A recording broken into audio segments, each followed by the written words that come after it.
Swayam Prabha. Digital India. Educated India.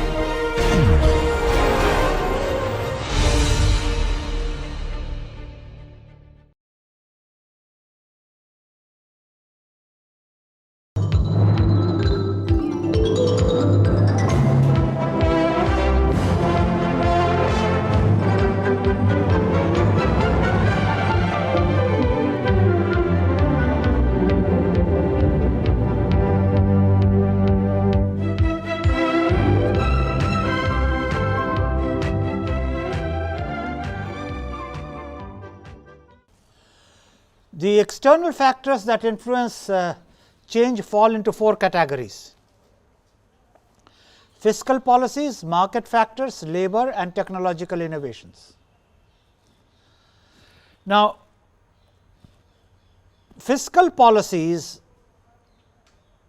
are essentially a reflection of the regulatory processes of the government, but market factors are those determined by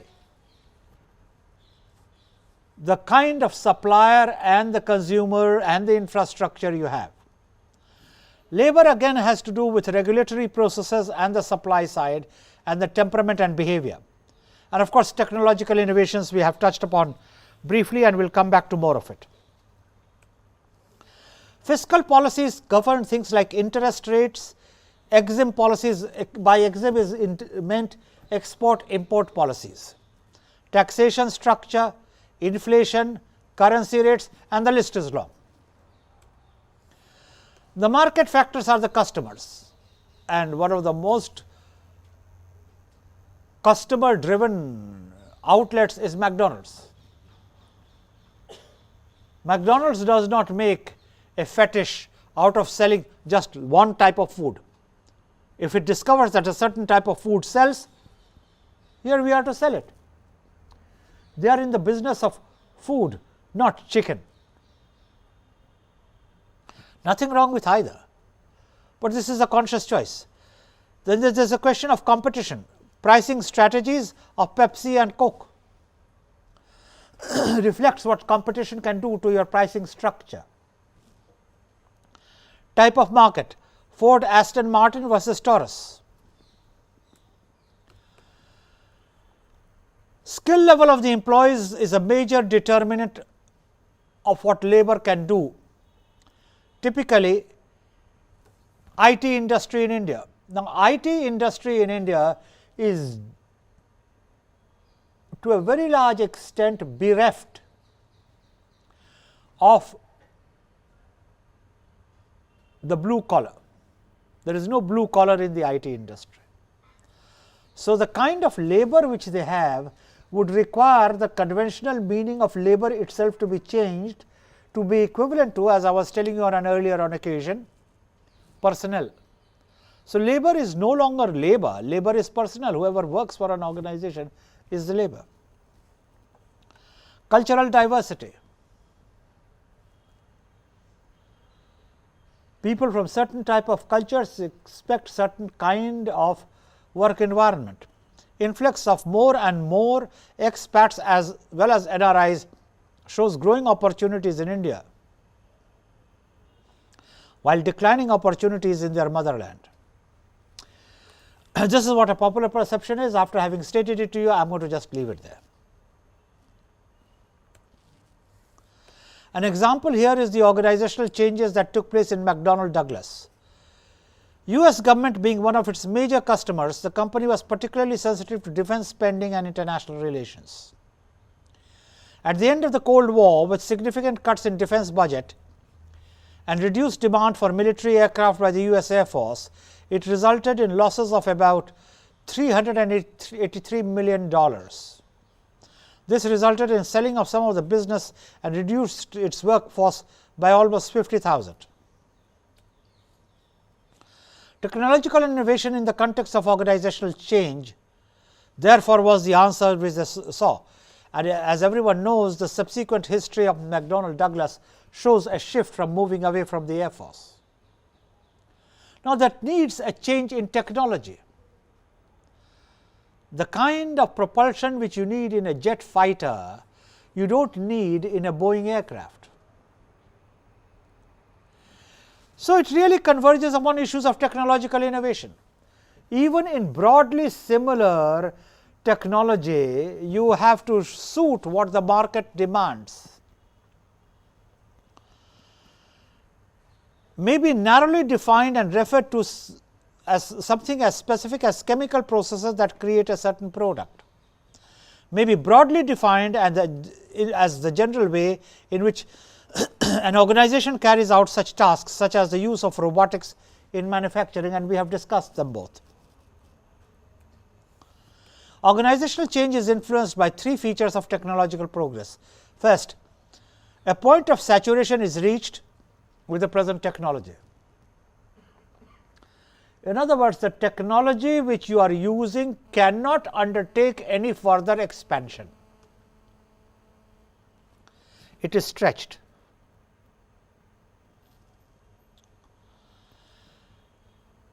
A point of chip manufacturers like Motorola and Intel can face a problem when they can add no more devices on the silicon chips.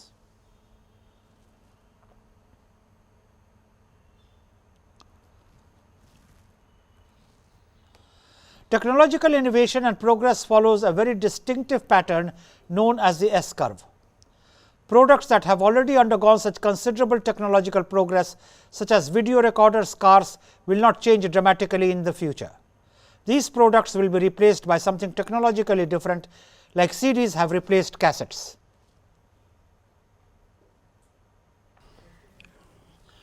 The important thing to realize is that there is such a thing as saturation of technology, both in terms of capacity and in terms of its upscalability.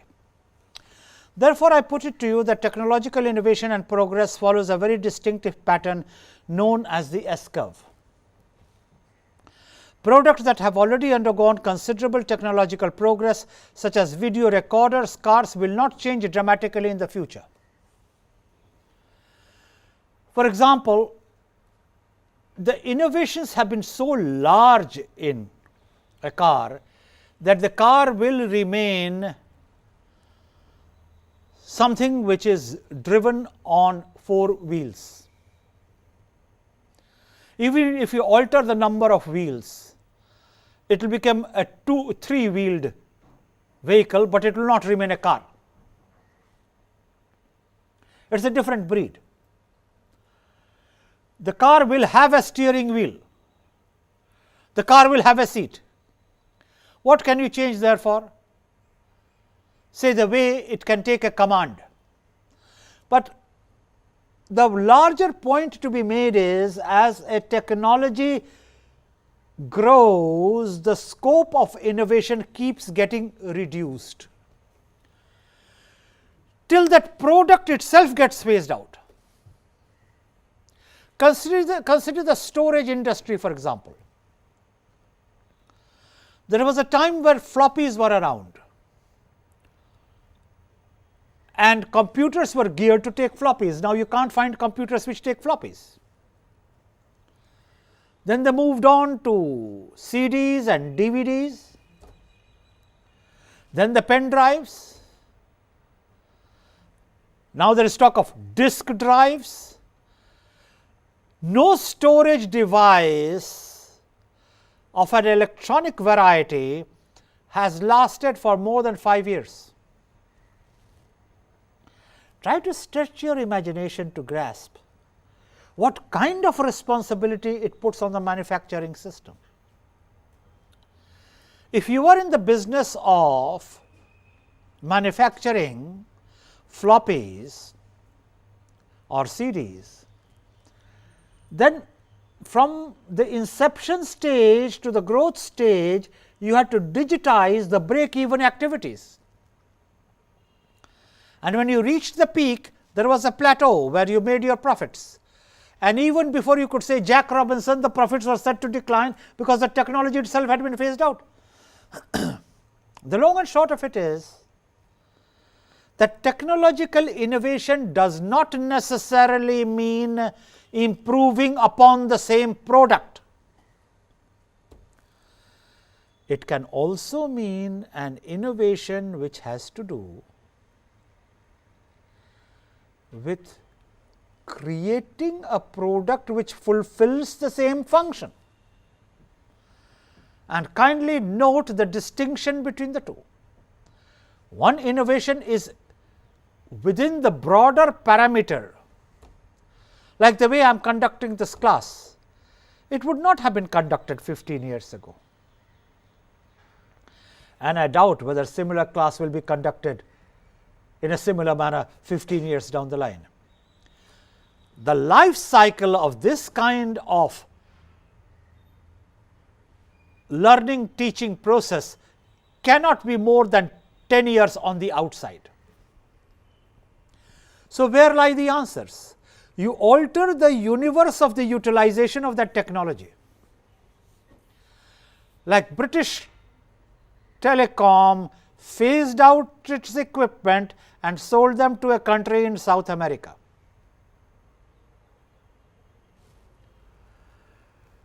You have conveyor belts in airports, and like everything else, they keep undergoing innovation and improvement. So, what do you do to the older conveyor belts? You sell them off as second hand to another country. In other words, the relevance of technology can be created provided you can understand that there are communities living at different levels of sophistication, different levels of technological maintenance, and the whole planet is not at the same level. If you look at the entertainment industry today, the done thing is of course downloading, which may be legal or illegal, but the processes of preventing illegal downloading are not of the best variety. So, people get away with a lot. What do you think it does to the industry? And if you are in the entertainment industry, what type of losses are you incurring? That is one aspect of the story. Another aspect of the story is how many people,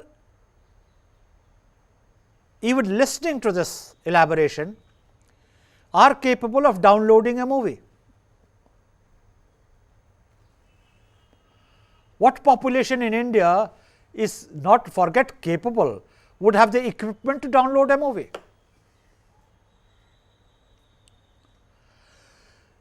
Therefore, technological innovation can also take place by altering your domain of sales. A point which is not well understood by many manufacturers, because they phase out their equipment even before it has run out its life, because they say the market is saturated. The market is not saturated. What is saturated is your area of operation. So, technological innovation can take various shapes. These products will be replaced by something technologically different, like CDs have replaced cassettes, and indeed CDs will themselves get replaced. Even in learning, teaching, instructional methodology, it is getting progressively difficult to get hold of a 35 mm slide projector. They do not keep them anymore. In fact, there is a constant pressure by the manufacturer to phase them out, so that their newer products can get more profits, and there is something terribly wrong with that. You create artificial scarcity to create a market of your own. This is happening all the time in the IT industry. This software has been upgraded, because you have to feel the power of that upgrade. So, you get that software and they say, now your hardware has to change. So, you get the hardware, and by the time you get your money for the hardware, they have further upgraded the software. So, they say, now to use the capacity of your hardware, you should also upgrade your software, and then you will have best performance. Very nice. Now, I'll have the best performance, capable of comparing anywhere. Eternally you are upgrading this, to upgrade this, you upgrade that, to use this upgradation, you upgrade that. Eternally, what are you doing? You are lining his profits. They do that in the mobile industry. You take a handset and he says, नहीं sir ये तो phase out हो गया. Oh, phase out हो गया. Phased out totally. What do I do? Sir, you won't get the battery. Long live Bombay. You go to the Princess Street and you get your mobile from there happily, because the great thing about the Indian market is whatever you can't do through one channel, you get it done through another channel.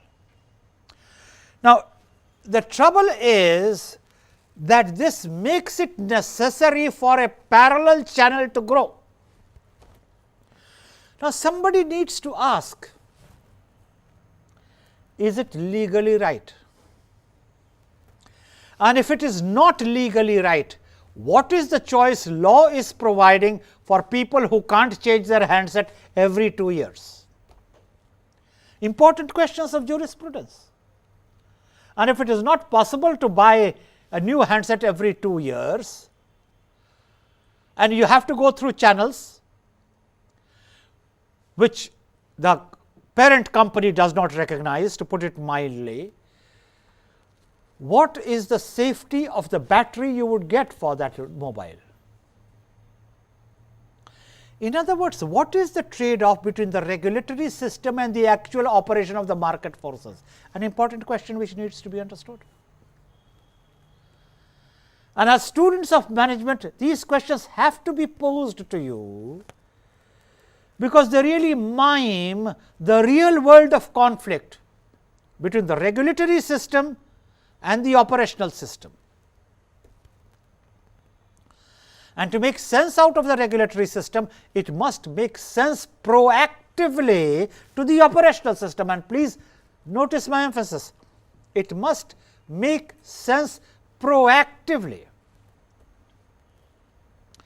And to make sense proactively, the moment you bring in a regulation, you must have a way of pilot testing it to know in how many ways it can be circumvented, and what do you do to make that regulation actually enforceable. Because the easiest thing is to bring a regulation. Now, if the regulation is going to be observed in its violation, then I might say it is not regulation at all. Besides, it corrodes the influence of the civil society. So, there is a quasi-legal aspect of all these changes which have to be understood, and to which the regulatory system has to respond. Third, at reaching the top of the S curve, a transition takes place where one technology is reaching its upper limit and the new technology is just developing. Be that as it may, change from friction based rail tracks to frictionless magnetic levitation tracks is an important example.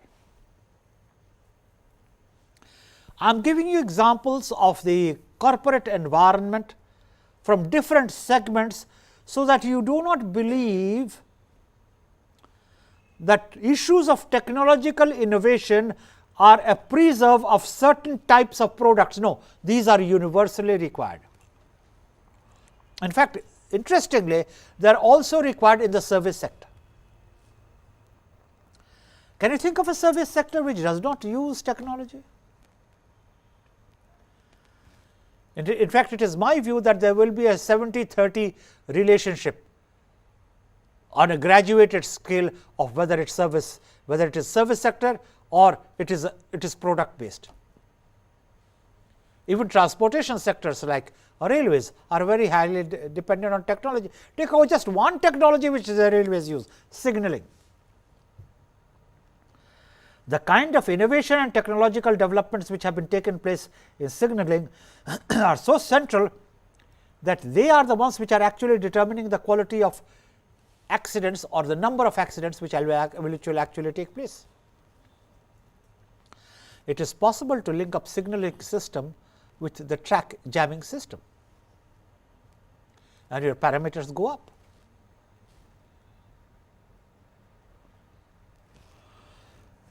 This period of transition is known as a period of discontinuity. So, all that I am saying is, to understand these labels, you must understand the character of these labels, you must understand the distinguishing features, and you must understand how it actually operates. So, let us get to some more of the techniques. I would like to explain to you PEST analysis. What is PEST? PEST is a simple mnemonic standing for political, economic, socio-cultural and technological factors. When you look at the political factors, you look at the economic factors, if you look at the socio-cultural factors, if you look at the technological factors, you have got a PEST analysis. PEST analysis is a very important tool through which an organization considers its environment and influences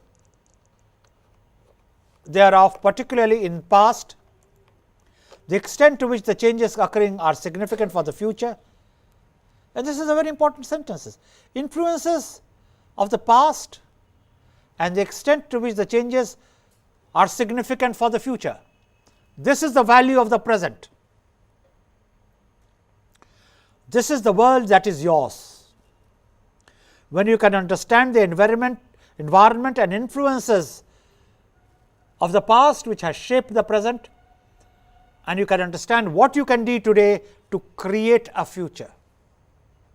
I will give you a very simple example which will make it easier for you to appreciate this kind of tense analysis, past tense, present tense, future tense. I call it the tense analysis. Your eat habits of childhood and youth will be one of the critical determinants of your health in adulthood and old age. That is how the past comes back to live. And if you had a youth where you say, I won't eat this sabzi and I won't eat that, and this doesn't taste nice and that tastes good, by all means, it's your freedom of choice. Be ready to pay the price, because your body at its growth stage needs a wholesome input of all the nutrients. I don't like bacon and I don't like cabbage, and the moment you give me cabbage, oh, I get put off, very stylized. It can be put on the fashion TV. Oh, you get put off. But the fact of the matter is that has ingredients which your body needs.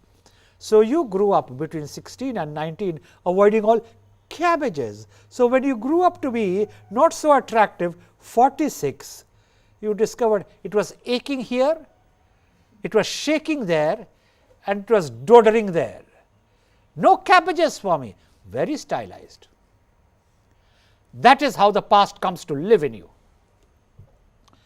That is what you do, visits you. Talking of smoking and alcohol is a passé today. These are trite examples. You can print whatever you want on a cigarette box. Tobacco is one of those eternal traits which have always been there. You don't have to smoke it. You can chew it. You don't have to chew it. You have to mix it with something else. The trade will go on. So will the impact of that habit. It is more important today to get focused on what everyday habits do to your future. You neglect your time of eating while you were chasing your career from 21 to 31. By the time you are 51, 1/3 of your intestine would have gone.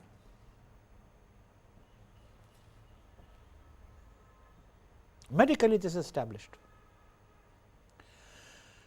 Because the intestine starts secreting at the time where it has been given to have food. And if food is not there, the secretions take place all the same, and then it destroys the inner lining of the intestine. And you do that to the intestine for 10 years, 12 years, by the time you are visited by age, that portion of your intestine will simply have to be chopped off. We are not here to look at the medical aspect of it, but It is important to help you to understand how nature itself extrapolates the past. Therefore, as I said, don't be glib to say, I don't believe in the past. Don't believe in the past. Your belief alters nothing. The past is living in you. Similarly, remember what you do today is really what will prepare you for the future. The organization is made up of the following key environments. The internal environment, that is staff, often it is called the internal customer, office technology, wages, finance. The micro environment, for example, our external customers, agents and distributors, suppliers, our competitors.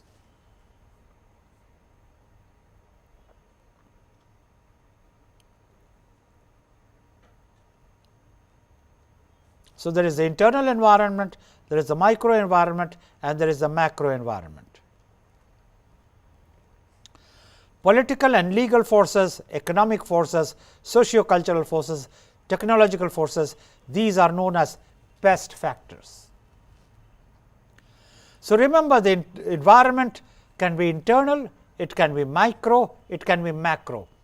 We are talking here about whatever is brought in from outside and whatever is not indigenous to the organization. Therefore, what do? Environmental scan, external analysis, internal analysis, macro environment, micro environment.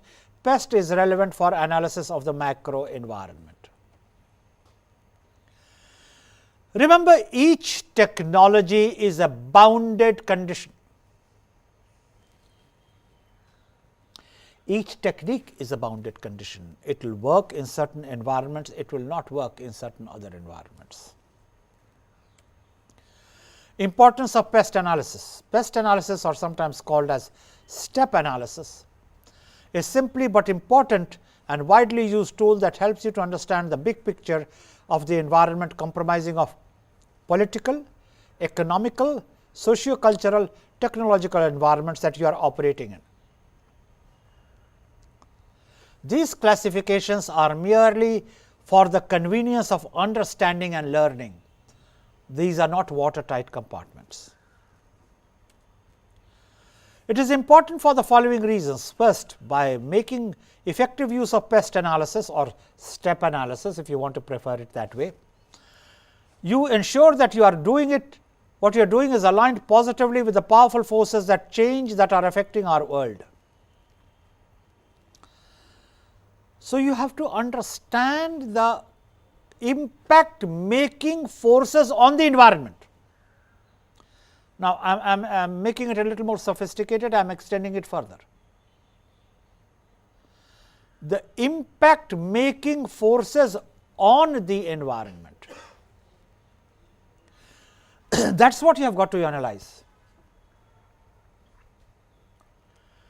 Carbon emission causes global warming. So, do not talk of the melting of the glaciers, talk of carbon emission.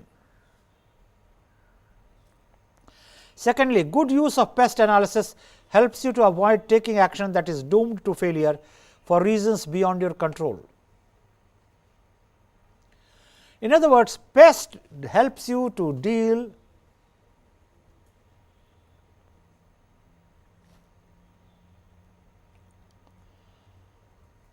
with a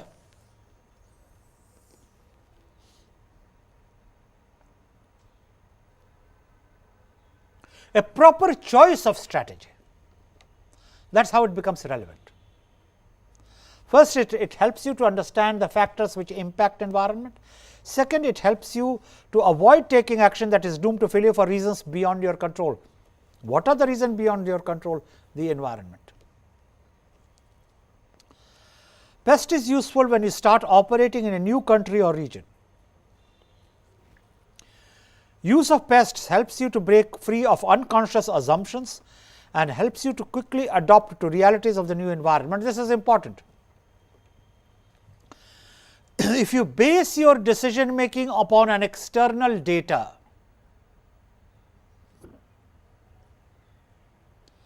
then you will lead to one kind of conclusion with one kind of logic.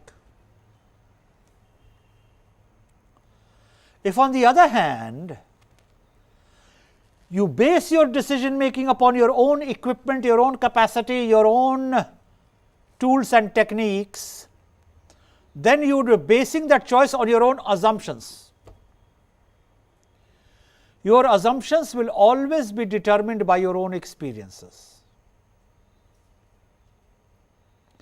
Therefore, decision making must also be based on external, objective data.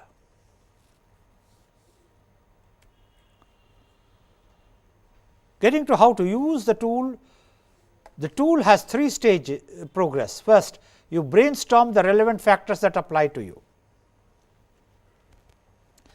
thereby isolating the factors. Second, you identify the information that applies to these factors. Now, this is a very important statement which I want to be understood clearly. You brainstorm the relevant factors that apply to you, and then you identify the information that applies to these factors which apply to you. What are you affected by? You may not be affected by something which is happening in Rohtak,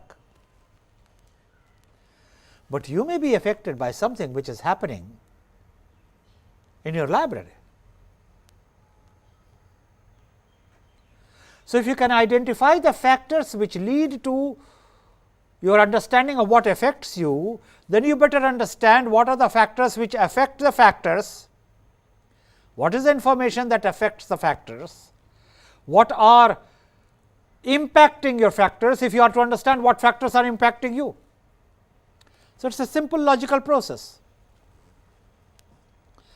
Thirdly, you can draw your conclusions from this information, that is the information which applies to these factors.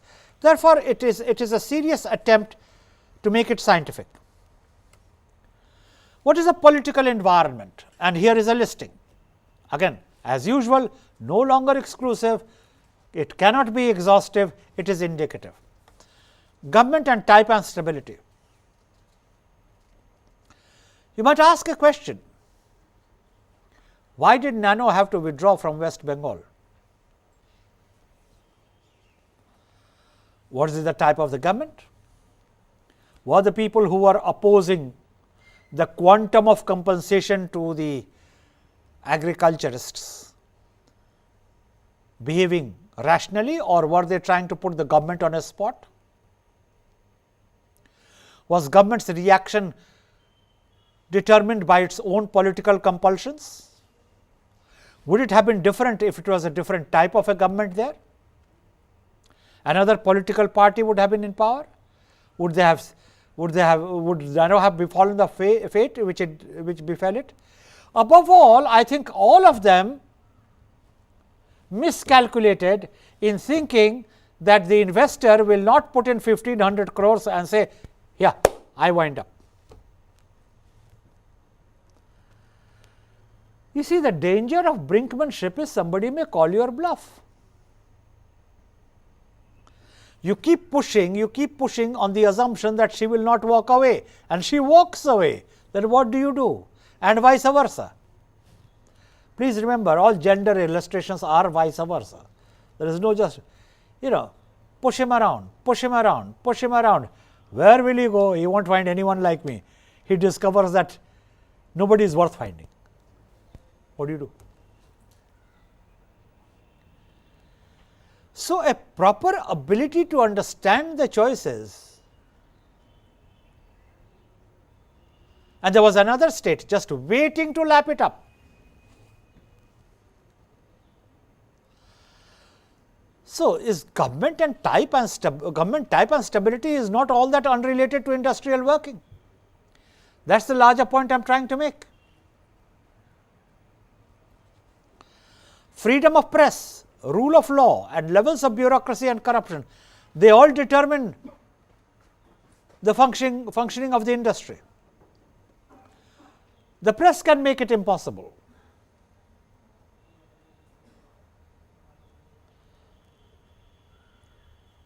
half the things which happened in the branding of the efficiency of the Commonwealth Games would not have happened if media had not played such a role in it.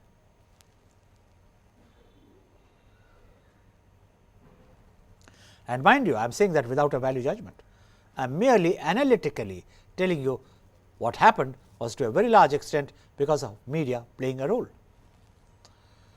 Rule of law. Who is it that is actually sent behind bars? Why is it that there is a growing impression that if you have influence, you can deal with the law? And even if the law catches up with you, you will be a special person. This impression seems to be shared by many people. Whether it is right or wrong is another matter, but the damage is already done. The uninitiated mind will grow up thinking, yes, it can happen. This is where perceptions become as important as reality. Levels of bureaucracy and levels of corruption.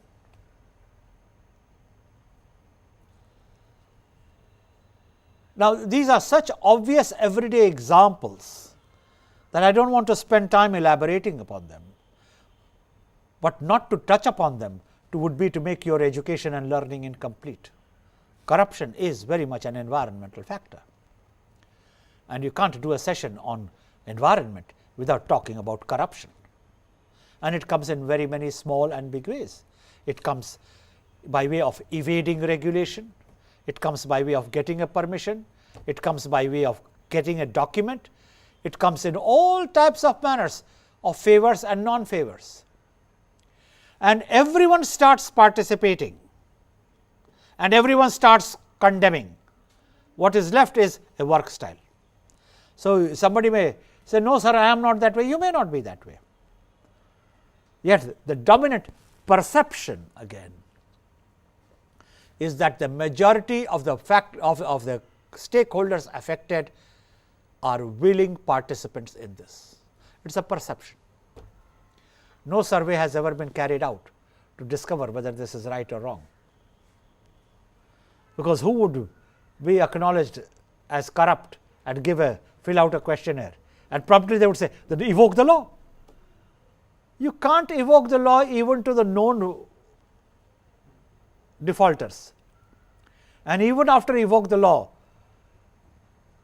the process of litigation outlives the lifespan of the human being. What kind of punishment can you get? If you go to the court of law at the age of 25 and litigation carries on for 60 years, what can happen to you? They pronounce your jail, you are dead anyhow, who can be sent to jail for you? You know, these are complex issues, there can be no overgeneralization.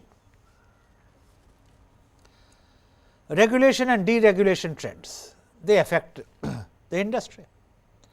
And of course, the powerful industrial magnates know the only way to make their industry flourish is to get favorable regulations. And how do you get favorable regulations? You get favorable regulations by lobbying. How do you lobby? By being politically powerful. How are you politically powerful? By controlling the factors that affect.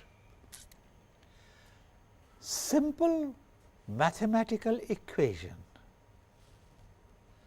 almost verges on the profound, but you do not have to put it like a mathematical equation to know how it works. Be that as it may be that as it may not be, I can't sit on judgment on anything. The truth of the factor is environment affects your industry, as I am illustrating how. And this comes under political environment. Social and employment legislation. In India, you return at a certain age. You retire at a certain age. In USA, to ask your age is an offense. Promptly you will be accused of discrimination on age. Two different environments, and of course, in India people retire at different ages. In some professions they retire at 58, in some at 60, in some at 62, in some at 65, some retire at 70. God knows how many types of demographic profiles have been discovered here. How come in some professions you can be working up till 70, and in some professions you are phased out at 58? Something needs thought there. Demographical factors do not change from profession to profession. So, you can be a vice chancellor till 70, but you can't be a teacher till 70. That is not all. In medicine you can go up to 70, but otherwise you go up to 65. Somebody should help reason all this out. I am sure there is a very deep reasoning, because it is under operation. So, everything which operates must have very deep reasoning, and it is not for me to question it, but please somebody should explain it to me, and not just to me, to anyone who is willing to listen. How come a bureaucrat retires at 62? Why can't he go up to 65? How is the job of a bureaucrat so different from the job of any other profession?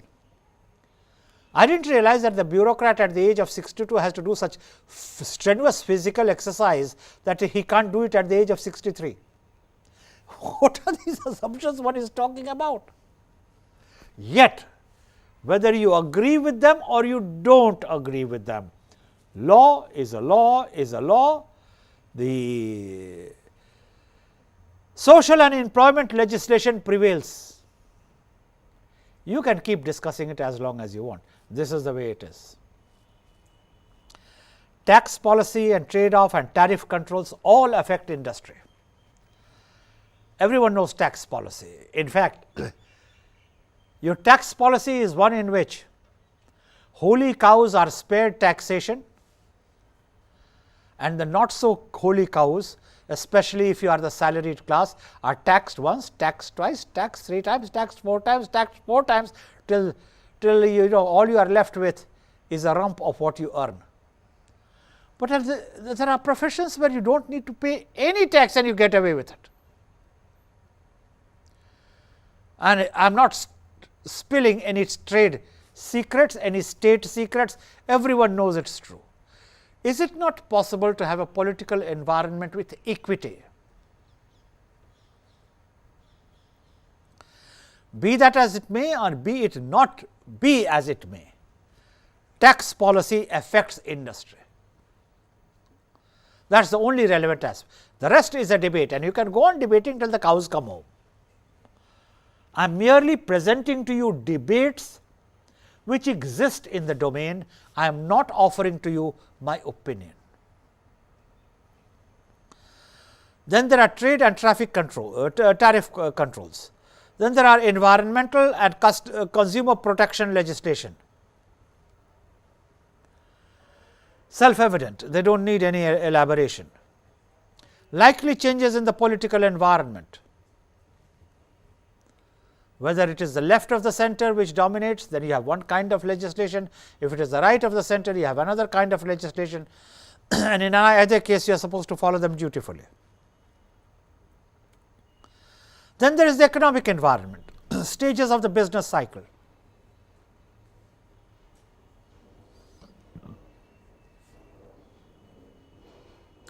Certain types of products are more enduring products.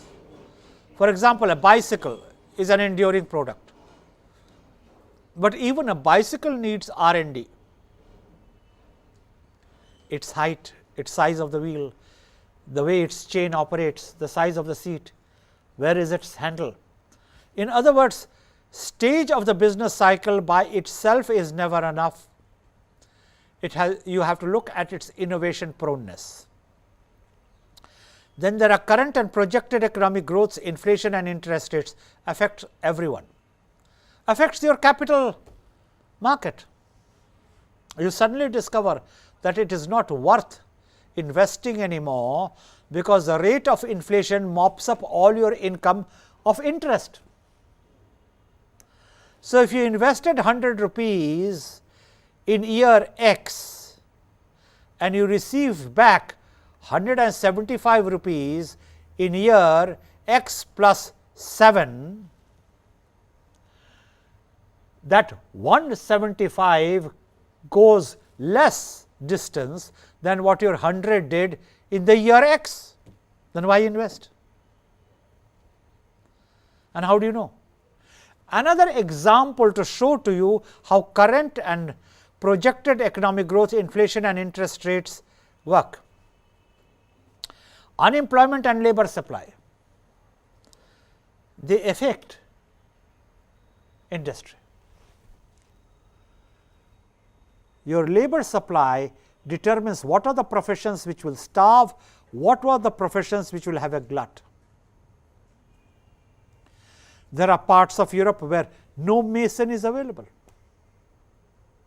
So, really speaking, if you want a good career, become a mason, but nobody wants to become a mason. There is a shortage of bus conductors, nobody wants to be a bus conductor. If at all they want to be a bus driver. So, what is the response of the industry? They have combined the job of the bus driver with the bus conductor. As you enter, you pay. Changes which are caused by the change in the environment. Labor costs depends on what costs what. You buy a designer watch, your strap needs attention. They tell you that you will have to fly it to its manufacturer in country Y. You discover that your watch was only of $180, but flying your watch there for repairs will be $275. Go back to the Bombay market, they will fix your watch strap without violating the law at 50 rupees.